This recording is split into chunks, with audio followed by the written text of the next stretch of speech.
Hey everybody, Brian from Audiohead here with another headphone review for you. Today the subject is the Fostex TH500RP. That's the TH500RP. Retails for roughly $699.99, so it's a $700 headphone. Pushing up a little bit from the bottom, from the big kind of grouping of $300 to $500 headphones that are currently on the market. If you're looking for a bit of like a mid-tier, obviously there are higher flagships out there, but you know, a nice mid-tier kind of section to be in kind of rises is the $700 to $1,000 area. This is a planar magnetic headphone, similar but not exactly the same to the T50RP. The technology is the same, however this is obviously vastly different from the classic kind of modded headphone that Fostex is primarily known for. The difference is right off the bat being the price, of course. It's much more expensive. It's also an open back design for the first time, as opposed to the kind of closed plastic back of the T50RP that everyone mods. So there's some major differences there. Obviously the quality of the build is definitely been increased this time around.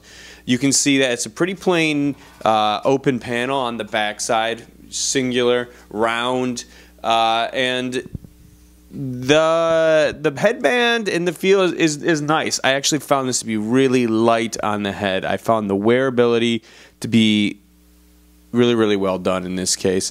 There's a slight plastic bracket and a kind of an interesting way that it turns around the ear cup. I'm not really sure how that's going to last over the long haul, but I mean, on the head, this thing feels good.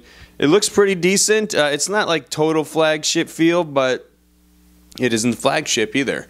It is a really nice kind of solid, easy to wear for long listening sessions kind of headphone. The clamping pressure is very light, at least in this review pair that I got. You know, that can vary, and obviously the size of your head can vary. So those two kind of elements may change for you, but for me, this thing wore really good, especially when you consider that it's planar magnetic technology. And a lot of these guys, when they make a headphone with this tech, it's very heavy and cumbersome. This not so much. I thought it was probably the best feeling headphone on the head for a planar magnetic that I've kind of reviewed to date. So there is that. Great job there. You cannot disconnect easily the wire cables from the headphones. So it's single-ended connector.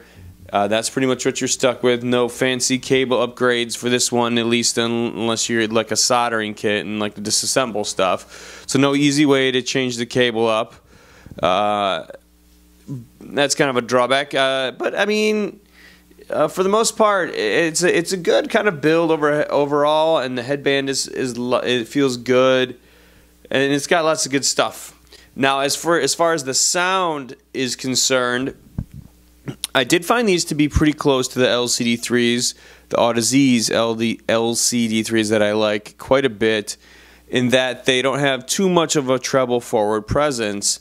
You know, these guys can build the sound signature however they like, but quite often it becomes, is it treble forward or is it treble not in a lot of situations. This one happens to be a little more laid back to my ears in that regard.